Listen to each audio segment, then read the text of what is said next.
All right, the war on terror has changed dramatically since Al Qaeda attacked America 13 years ago today. Once based in Afghanistan with Supreme Leader Osama bin Laden, Al Qaeda has turned into a series of offshoots that threaten all Western nations. So how serious, and you see how it's changed there, how serious is the terrorist threat now? Morton Storm is uniquely qualified to answer this. He's a former Al Qaeda terrorist turned CIA informant who helped take down terrorist Anwar Al Awlaki. His new book called Agent Storm, My Life Inside Al Qaeda and the CIA is out today. Morton, thanks for what you did, and thanks for what you've done. Now, first tell us real quick about your background. How did you get inside Al Qaeda? What was the attraction for you and Islamic extremism? Well, I studied Islam very intensively at some of the most fundamentalistic and orthodox institutes in Yemen, well, in the world. I studied under classical scholars, Muslim scholars, and because of those studies, you come to the conclusion that jihad is an extremely important part of Islam. And by me meeting, it wasn't something I seeked.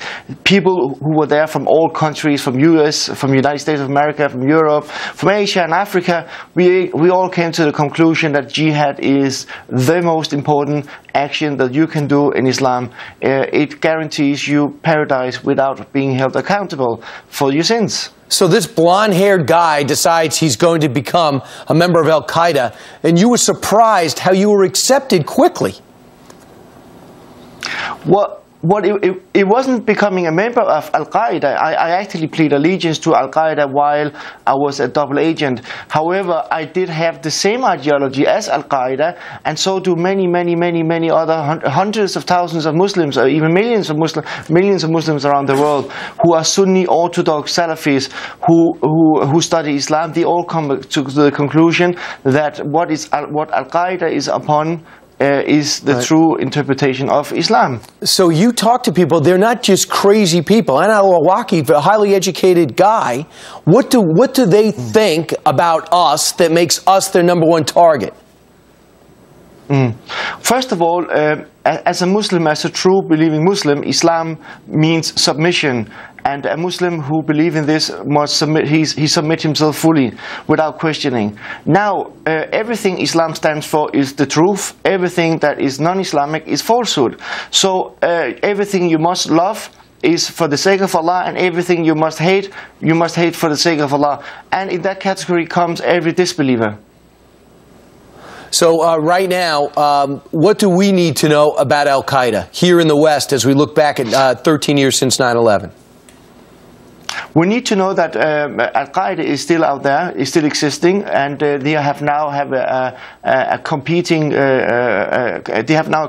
with ISIS. However, both of them have the very same ideology.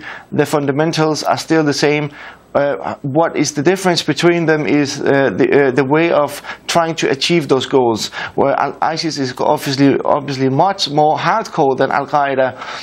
However, they are unfortunately the ones who are more successful. And Al Qaeda now will try everything they can to compete, as I said, and they will try to be the first ones to do an attack. Yeah. Right. And real quick, in your mind, can they be rehabbed, or do they have to be killed? Well, once they're out there, I think they must be killed. And once those we can identify in Europe or United States, they must be arrested, or they must be under heavy surveillance. Morton Storm has done the Western world a great service. He got a tracking device into Al Awlaki, and we were able to take him out. And because of that, he wrote it in his brand new book that's out today. Morton, thanks so much. It's called Agent Storm. Thanks for joining us today. Thank you, sir. Thank you so much. And by the way, the CIA owes him $5 million. Coming up straight ahead.